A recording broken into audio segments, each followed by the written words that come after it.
चला बनवूया मुळ्याचे पराठे. मुळा छान खिसून घेतला आणि जर तो थोडासा जून असेल, शिळा असेल तर त्याला धुवून घ्यायचं आहे खिसाला, किंवा मग कोवळा असेल तर काहीच गरज नाही आहे. 2 मुळे मी खिसून घेतलेत.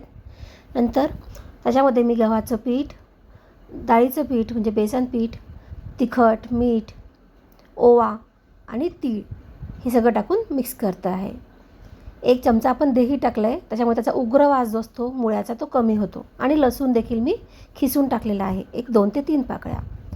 छान भरपूर कोथिंबीर घातली आहे आणि पाण्यामध्ये घट्ट असा हा गोळा तिंबून घ्यायचा आहे. हा घट्ट याच्यासाठी तिंबायचा आहे कारण की आपण जर याला झाकून ठेवलं की थोड्या वेळानंतर याच्यात जे मीठ आहे आणि मुळ्याचं जे पाणी आहे त्याने ते थोडंसं पातळ होतं. आता एक थोडा 15-20 मिनिटांनी हा मुरला जसा डो, बघा आता छान मुरला आहे.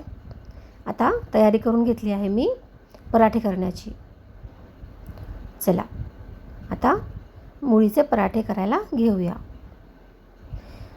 हे पराठे खाताना आपल्याला अजिबात असा वेगळा वास लागत नाही किंवा काही खूप छान लागतो हा टेस्टला आणि सगळेजण आवडीने खातात हा मुळाचा पराठा.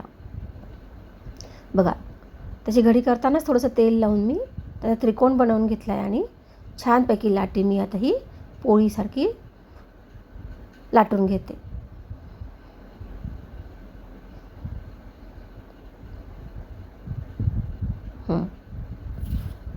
एका साईड भाजून घेतली आहे. आता खालची साईड भाजून होते तोपर्यंत वरून काय करायचं आहे आपल्याला, परत एकदा परतून वरून तेल सोडायचं आहे थोडंसं, म्हणजे थोडा खरपूस चव लागते त्याची. आणि जर इच्छा नसेल किंवा नाही आवडत असेल, आपण वरून तेल नाही लावलं तरीसुद्धा चालतं, काही हरकत नाही आहे. पण असं वरून तेल जर टाकलं तर हे खरपूस लागतात जरा. पातळ लाटून घेतले आणि छानपैकी आता हा मुळ्याचा पराठा रेडी होतो आहे. कॉर्नरने छान भाजून घेतला.